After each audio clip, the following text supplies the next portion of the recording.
નમસ્કાર મિત્રો, સ્વાગત છે મારી યુટ્યુબ ચેનલમાં. હું છું જગદીશ સર અને આપ સૌનું સ્વાગત કરું છું મારી યુટ્યુબ ચેનલમાં.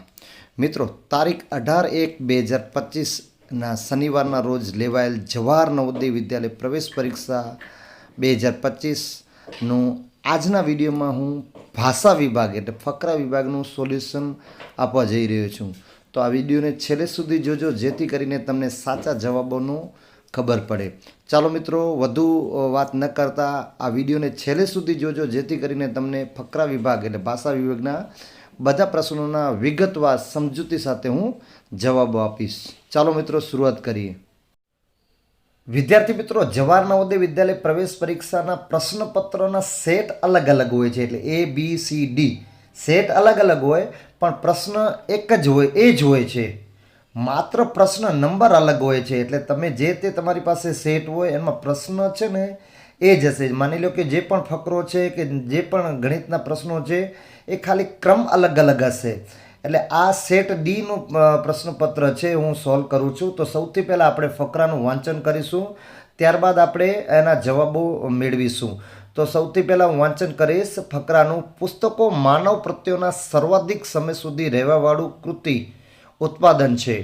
મંદિરો ખંડરોના રૂપમાં ઢળી જાય છે, ચિત્ર અને મૂર્તિઓનો ક્ષય થઈ જાય છે, પરંતુ પુસ્તકો જીવિત રહે છે. પુસ્તકો મહાન વિચારોને નષ્ટ નથી થવા દેતા. આજે પણ એટલા જ તાજા છે જેટલા ત્યારે હતા જ્યારે લેખકના મનમાં હતા. આ વિચાર મુદ્રિત છાપેલા પૃષ્ઠોના માધ્યમથી બોલે છે. સમયનો માત્ર એટલો જ પ્રભાવ હોય છે કે તે ચલનથી બહારના અનુચિત ઉત્પાદન બહાર કરી દે છે. સાહિત્યમાં એવી કોઈ વસ્તુ જીવિત નથી જે સારી ન હોય. સારી પુસ્તકોએ જીવનના અનેક ક્ષેત્રોમાં મનુષ્યની સર્વદ મદદ કરી છે. આમાં હાસ્ય નથી કે વિશ્વ પોતાના પુસ્તકોને ખૂબ જવાબદારીથી રાખે છે. તો આ તો ફકરો. હવે આપણે એનો પ્રશ્ન વાંચન કરીશું અને એનો જવાબ મેળવીશું. ચાલો, તો હવે આપણે પ્રશ્ન જોઈશું. પ્રશ્ન નંબર 61. પ્રશ્ન નંબર 61 છે, માનવ પ્રત્યેના બધા જ ઉત્પાદનોમાં પુસ્તકો સૌથી કૃતિઓ છે. ધ્યાન રાખવાવાળી, અનુચિત, સમય વેડફનાર કે ઉપયોગી? તો મિત્રો, આપણે ફકરામાં જોયું કે માનવ પ્રત્યેના બધા જ ઉત્પાદનોમાં પુસ્તકો ઉપયોગી છે.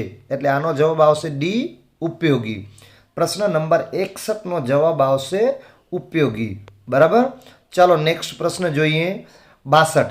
સારી પુસ્તકો સમયના પરીક્ષણમાં બચી રહી શકી છે કારણ કે તેમાં ખાલી જગ્યા છે. એ લેખકનું મન, બી મહાન વિચાર, સી અનુચિત ઉત્પાદન કે ડી મુદ્રિત સામગ્રી? બરાબર. તો આનમાં શું છે? સારી પુસ્તકો સમયના પરીક્ષણમાં બચી શકી છે કારણ કે એમાં મહાન વિચારો સમાયેલા છે. તો આનો જવાબ આવશે મિત્રો બી, મહાન વિચારો. ચાલો જોઈએ ત્રીજો પ્રશ્ન. એટલે 63મો પ્રશ્ન. નિમ્ન શબ્દોમાં કયો શબ્દ અનુચિતનો સમાનાર્થી એટલે સમાન અર્થ ધરાવે છે? એ બીમારી, બી અજાણ, સી ઉપયુક્ત કે ડી અનુપયુક્ત? નિમ્ન શબ્દોમાં કયો શબ્દ અનુચિતનો શું છે? સમાનાર્થી છે. જો બીમારી તો ના, બીમારી આખો શબ્દ અલગ થઈ જાય છે. અજાણ પણ સારો અલગ થઈ જાય છે. ઉપયુક્ત પણ અલગ થઈ પડે છે, સમાનાર્થી નથી. અનુચિતનો ઉપયોગ ન થાય. પણ અનુચિત એટલે અનુપયુક્ત. એટલે આનો જવાબ મિત્રો ડી આવશે. 63નો જવાબ આવશે ડી આવશે. બરાબર છે. ચાલો જોઈએ 64મા નંબરનો પ્રશ્ન. વિશ્વ પોતાના પુસ્તકોને જવાબદારીથી સાચવે છે કારણ કે તે આપણને પ્રશિક્ષિત કરે છે, બી વિવિધ ક્ષેત્રોમાં આપણી મદદ કરે છે, કે સી નિર્વિધ અનંત, કે ડી માનવીય પ્રયાસોનો ઉત્સવ મનાવે છે? મિત્રો, વિશ્વ પોતાના પુસ્તકોની જવાબદારીથી સાચવે છે કારણ કે તે, આનો જવાબ આવશે મિત્રો બી, વિવિધ ક્ષેત્રોમાં આપણી મદદ કરે છે. આપણે ફકરાનું વાંચન કર્યું ત્યારે આપણે જોયું હતું કે તે વિવિધ ક્ષેત્રોમાં આપણી મદદ કરે છે. તો આનો જવાબ મિત્રો આવશે બી. બરાબર. 64નો જવાબ આવશે બી. ચાલો જોઈએ 65મા નંબરનો પ્રશ્ન. 65મા નંબરનો પ્રશ્ન છે, અનુચ્છેદમાં ઢળવું શબ્દનો પ્રયોગ ખાલી જગ્યા અર્થમાં થયો છે. અનુચ્છેદમાં ઢળવું શબ્દનો પ્રયોગ ખાલી જગ્યાના અર્થમાં થયો છે. તો એ વિખરાઈ જવું, બી અલગ કરી દેવું, સી હટાવી દેવું, કે ડી કાપી નાખવું. અનુચ્છેદમાં ઢળવું, ઢળવું એટલે શું થાય? અલગ કરી દેવું ના આવે, હટાવી દેવું પણ ના આવે, કાપી નાખવું પણ ના આવે. તો મિત્રો આનો જવાબ આવશે ને, આનો ઢળવું એટલે શું છે? એનો અર્થ થાય છે વિખરાઈ જવું. ઢળવું એટલે વિખરાઈ જવું, અલગ કરી દેવું ના આવે, હટાવી દેવું પણ ના આવે, કાપી નાખવું પણ ના આવે, પણ વિખરાઈ જવું, ઢળી જાય છે. બરાબર. તો 65માં પ્રશ્નનો જવાબ આવશે મિત્રો એ. સમજાઈ ગયું મિત્રો? ચાલો હવે આપણે જોઈએ અનુચ્છેદ નંબર 2. અનુચ્છેદ નંબર 2 આપણે જોઈશું. રોબોટ એક વિશેષ યંત્ર હોય છે. આ કમ્પ્યુટરથી પ્રાપ્ત નિર્દેશો પ્રમાણે ચાલે છે અને કામ કરે છે. મિત્રો આ રોબોટનો જે ફકરો છે ને, આપણી જે બુક છે એની અંદર આપેલો છે. થોડોક અલગ સામાન્ય કદાચ હોઈ શકે. પ્રમાણે ચાલે છે અને કામ કરે છે. એક યંત્ર હોવાને કારણે આ ભૂલો નથી કરતું, નથી થાકતું. રોબોટ આપણી ચારે બાજુ છે. અમુક રોબોટ વસ્તુઓ બનાવવામાં પ્રયોગ થાય છે.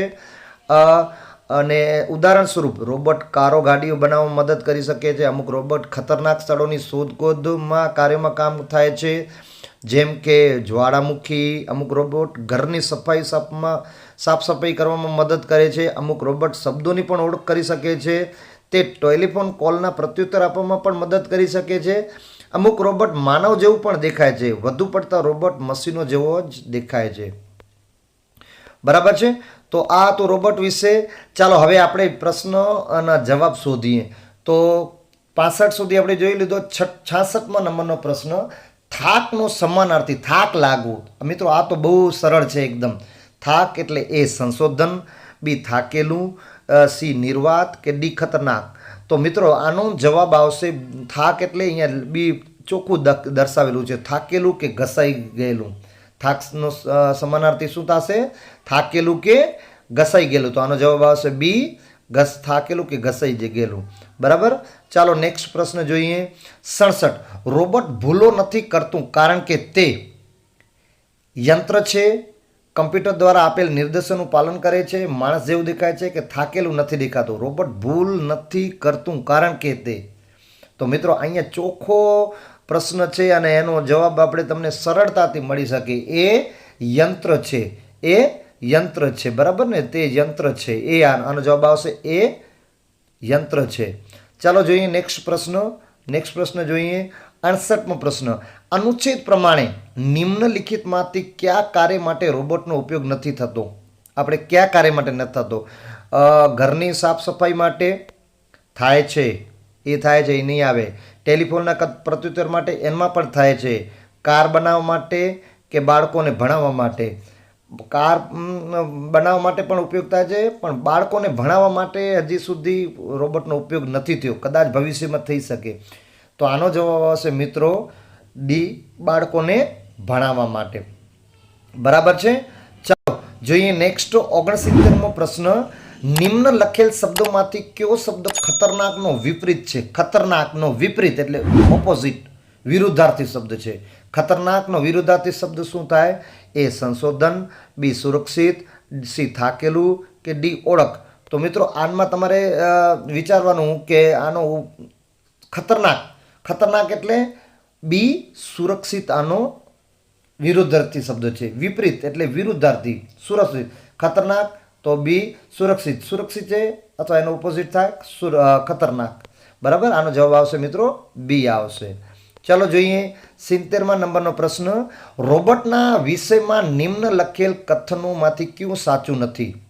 એ રોબોટ વધુ પડતા રોબોટ યંત્ર જેવા દેખાય છે. રોબોટ ભૂલો નથી કરતું. રોબોટ બહુ ઉપયોગી છે. વધુ પડતા રોબોટ માણસ જેવા દેખાય છે. તો મિત્રો આનમાં કથન કયું સાચું નથી? તો આનમાં તમારે જોવાનું કે વધુ પડતા રોબોટ યંત્ર જેવા દેખાય છે. બરાબર છે. રોબોટ ભૂલો નથી કરતા, કે રોબોટ બહુ ઉપયોગી છે, વધુ પડતા રોબોટ જેવા દેખાય છે. તો મિત્રો આપણે ફકરા ઉપર જઈશું આનામાં, કે આનામાં છેલ્લે તમે જોઈ શકો છો વધુ પડતા રોબોટ મશીન જેવા દેખાય છે. તો અહીંયા મશીન જેવા છે, માણસ જેવા નથી દેખાતા. બરાબર. તો આનો જવાબ મિત્રો ડી આવશે. વધુ પડતા રોબોટ માણસ જેવા દેખાય છે ને એ સાચું નથી. બરાબર. મશીન જેવા દેખાય છે, માણસ જેવા નથી દેખાતા. તો ડી આનો જવાબ આવશે. બરાબર છે મિત્રો. તો આ તો ફકરા નંબર બીજો. હવે જોઈશું ફકરા નંબર 3, અનુચ્છેદ નંબર 3. બધા જ કરોડિયા ઝાડા બાંધે છે. ઝાડામાંથી કરોડિયાને 3 કાર્યો કરવામાં મદદ મળે છે. તે કરોડિયાના ઈંડા ઝાડવામાં, ખતરાઓથી છુપાવવામાં અને ભોજન પકડવામાં મદદગાર બને છે. વધુ પડતા કરોડિયા ગહરા, કથાઈ, તપકીરી, ભૂરા અથવા કાળા રંગના હોય છે. જ્યારે કરોડિયાના ઝાડા આછા સફેદ કે ધૂંધળા રંગના હોય છે. જ્યારે કરોડિયા પોતાના ઝાડામાં છુપાય છે તો તેને જોઈ શકવું અઘરું હોય છે. ઝાડા કરોડિયાને ભોજન સપડાવવામાં પણ સહાયક બને છે. કરોડિયાનું ઝાડું ચીપચીપ્યું હોય છે. કોઈ જીવડું ઝાડામાં આવ્યું તો તે ચોંટી જાય છે. બરાબર, તે નીકળવામાં ચાહે છે પણ નીકળી શકતું નથી, ફસાઈ જાય છે. ઝાડાનું હલવું અનુભવ થવાથી કરોડિયો સમજી જાય છે કે જીવડું સંપડાયું છે. એટલા માટે ઝાડા વગરના કરોડિયા નથી રહી શકતા. જેવી રીતે તેઓ રહેતા હોય, ખરેખર ઝાડા કરોડિયાના અસ્તિત્વ માટે જરૂરી છે. બરાબર, આ ફકરો છે મિત્રો. ચાલો હવે આપણે આના જવાબો શોધીશું. તો સૌથી પહેલો, આ અનુચ્છેદ કોના વિશે છે? બરાબર, આ અનુચ્છેદ કોના વિશે છે? તો તમે જાણી જ ગયા છો, કરોડિયાના ઝાડાના મહત્વ માટે. બી, કરોડિયા માટે જીવડાનું મહત્વ, ઈંડા આપવાનું મહત્વ કે કરોડિયાના સ્વભાવ માટે. મિત્રો અહીંયા તમારે ખબર જ પડી ગઈ કે આનો જવાબ મિત્રો એ જ આવશે, કરોડિયાના ઝાડાના મહત્વ માટે. એનું ઝાડાના મહત્વ માટે છે. કરોડિયાના જીવડાનું મહત્વ નથી, ઈંડા આપવાનું મહત્વ નથી, કરોડિયાના સ્વભાવ માટે પણ નથી. એના ઝાડાનું શું મહત્વ છે ને એના વિશે છે. બરાબર, તો આનો જવાબ આવશે એ. બરાબર, એ આવશે. ચાલો હવે જોઈએ નેક્સ્ટ વન, 72મો. કરોડિયાના ઝાડા માટે શું સાચું નથી? તે ઈંડા પકડી રાખે છે, તે ભોજન પકડે છે, તે જળ શોધે છે કે તે શત્રુઓથી રક્ષા કરે છે? તો આના માટે શું સાચું નથી? ઈંડા પકડી રાખે સાચું છે, ભોજન પકડે છે સાચું છે, તે શત્રુઓથી રક્ષા કરે છે સાચું છે. પણ જે સી છે ને તે જળ શોધે છે, જળ નથી શોધતું. ક્યાંય નથી આપેલું ફકરામાં, તમે જોઈ લેજો ફકરામાં ક્યાં નથી આપેલું, તે જળ શોધે છે. બરાબર, તો એ સાચું નથી. તો 72નો જવાબ આવશે સી આવશે. બરાબર, ચાલો નેક્સ્ટ વન, 73 નંબરનો ફસાવું સમાનાર્થી. તો મિત્રો તમે સૌ જાણતા હશો, ચોંટી જવું કે છુપાઈ જવું, સી ખાવું કે ડી ભાગવું. સી ખાવું, બી છુપાઈ જવું કે એ ચોંટી જવું. તો મિત્રો આનો જવાબ સરળ અને સીધો છે. શું આવશે આનો જવાબ? એ ચોંટી જવું. ફસાવું એટલે ચોંટી જવું. ખાવું ના આવે, ભાગવું ના આવે, છુપાઈ જવું પણ ના આવે, ચોંટી જવું. બરાબર છે. ચાલો જોઈએ 74 નંબરનો પ્રશ્ન. કરોડિયો કેવી રીતે જાણી લે છે કે કંઈક ફસાઈ ગયું? કેવી રીતે એને જાણ થાય છે? તો તે સાંભળી લે છે? ના, સાંભળતું નથી. તે સૂંઘી લે છે? ના. તે અનુભવ કરે છે કે તે ચાખી લે છે? તો મિત્રો એને કેમ ખબર પડે છે? જ્યારે ઝાડ હલે છે ત્યારે અનુભવ થાય છે કે કોઈ ફસાયું છે. તો આનો મિત્રો જવાબ આવશે સી, તે અનુભવ કરે છે. બરાબર, તો આનો જવાબ આવશે સી, તે અનુભવ કરે છે. 75 નંબરનો પ્રશ્ન.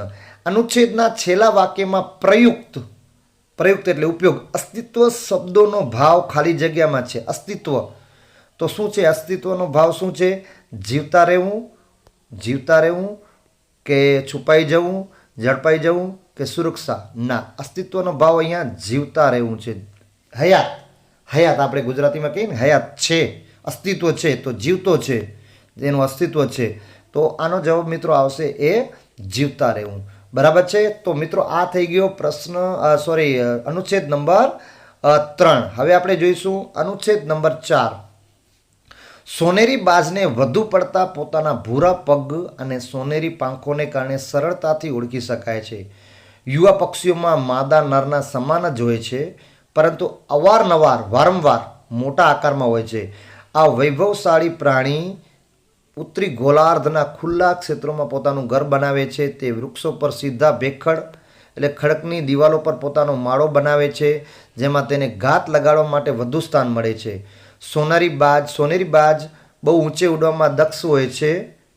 પોતાની પાંખોને વિસ્તૃત ફેલાવે અને ગરમ હવાની ઉપર ઉઠતી માત્રાની મદદથી ઘણા લાંબા સમય સુધી ઊંચે ઉડતું જોવું બહુ સરસ દ્રશ્ય હોય છે. ઉપર ઉડતી વાયુ તેના માટે બહુ જ મહત્વપૂર્ણ હોય છે, કારણ કે તે સોનેરી એટલે વજનદાર, કદાવર એટલે ગંજાવર ઊંચાઈઓ સુધી વિના પાંખ ફફડાવે ઉડી શકે છે. તો મિત્રો આ ફકરો છે ને સોનેરી બાજ વિશે છે. હવે આપણે પ્રશ્ન જોઈશું, પ્રશ્નનું વાંચન કરીશું. 76 નંબરનો પ્રશ્ન. સોનેરી બાજ વધુ પડતા ખાલી જગ્યામાં મળી આવે છે? મિત્રો તમે જોયો જ હશે પ્રશ્ન, તમને જોઈને જ અહીંયા ખબર પડી જતી હશે. ઓછા પવન તથા ગરમ વાયુવાળા ક્ષેત્રોમાં, ભવનવાળા ક્ષેત્રોમાં, દક્ષિણ ગોળાર્ધમાં કે ઉત્તરી ગોળાર્ધમાં? મિત્રો સરળ છે, ઉત્તરી ગોળાર્ધમાં. ફકરામાં જ આપેલું છે, ઉત્તરી ગોળાર્ધમાં જોવા મળે છે. બરાબર, 74નો જવાબ આવશે ડી, ઉત્તરી ગોળાર્ધ. 77 નંબર, માદા સોનેરી બાજને ખાલી જગ્યાથી ઓળખી શકાય છે? તો માદા સોનેરી બાજને ખાલી જગ્યાથી ઓળખી શકે છે વધુ ગહરા રંગના પગ કે વધુ ચમકદાર પાંખો, ગહરા ભૂરા પંખ કે મોટા આકારથી? તો મિત્રો તમને જોવું હોય આનો જે પ્રશ્નનો જવાબ, તો આ તમે ફકરામાં જોઈ શકો છો કે માદા નર સમાન હોય છે પરંતુ અવારનવાર મોટા આકારમાં હોય છે. અહીંયા જવાબ આપેલો જ છે, માદા નરને સોનેરી બાજને મોટા આકારથી જ ઓળખી શકાય છે. ડી આનો જવાબ આવશે, મોટા આકારથી. બરાબર, ચાલો જોઈએ 78 નંબરનો પ્રશ્ન. માળા બાંધવા માટે આ પક્ષીને કેવું સ્થાન જોઈએ?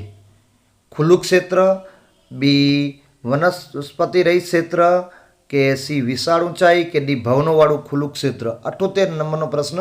તો માળો બાંધવા માટે અમને કેવું જોઈએ મિત્રો? ખુલ્લું ક્ષેત્ર જોઈએ. આના માટે વનસ્પતિ રહિત ક્ષેત્ર ન જોઈએ, વિશાળ ઊંચાઈ ન જોઈએ, ભવનોવાળું ખુલ્લું ક્ષેત્ર પણ નહીં, પણ ખુલ્લું ક્ષેત્ર. બરાબર, માળો બાંધવા માટે ખુલ્લું ક્ષેત્ર જોઈએ. તો આનો જવાબ આવશે એ, ખુલ્લું ક્ષેત્ર. ચલો નેક્સ્ટ વન, 69મો નંબરનો, વૈભવશાળી. વૈભવશાળીનો સમાન અર્થ શું થાય? સમાનાર્થી, સરખો શબ્દ, મતલબ સેમ વર્ડ. એ સોનેરી, બી વિનમ્ર, સી ભવ્ય, કે ડી સુશીલ? વૈભવશાળી મિત્રો, વૈભવશાળીનો અર્થ થાય છે ભવ્ય. ભવ્ય આવે, સી આનો જવાબ ભવ્ય આવશે. બરાબર, 80 નંબરનો પ્રશ્ન. નિમ્ન લખેલ શબ્દોમાં કયો શબ્દ કદાવર એટલે વજનદાર, ગંજાવરનો વિલોમ નથી, વિરુદ્ધાર્થી નથી? મિત્રો કન્ફ્યુઝન કરે છે પ્રશ્ન. બરાબર, એટલે સમજવાનું. વિરુદ્ધાર્થી નથી, અતિ નાનું, અતિ નાનું એનો વિરોધી નથી. બરાબર, વિશાળ, વિસ્તૃત, દુર્બળ, શુદ્ર, કે ડી ભારહીન?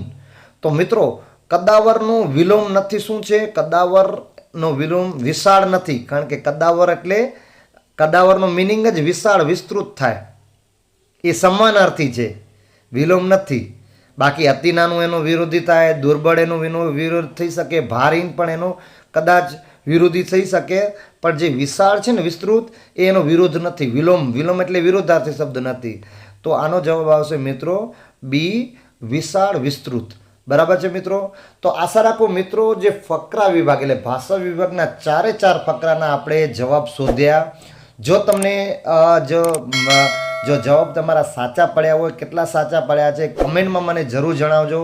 ફરીથી આપણે નેક્સ્ટ વિડીયોમાં આપણે આકૃતિ વિભાગ કે ગણિત વિભાગનો વિડીયો બનાવીશું અને એનું પેપર સોલ્યુશન આપણે વિસ્તૃત સમજણ મેળવીશું. ખાલી જવાબ નહીં, પણ એના સમજણ સાથે એના જવાબ મેળવીશું. તો મળીશું નેક્સ્ટ વિડીયોમાં. જો વિડીયો ગમ્યો હોય તો મિત્રો લાઈક કરજો અને કમેન્ટમાં તમે જરૂર લખજો કે તમારા કેટલા જવાબ સાચા પડ્યા ફકરા વિભાગમાં. નેક્સ્ટ વિડીયોમાં મળીશું. ધન્યવાદ.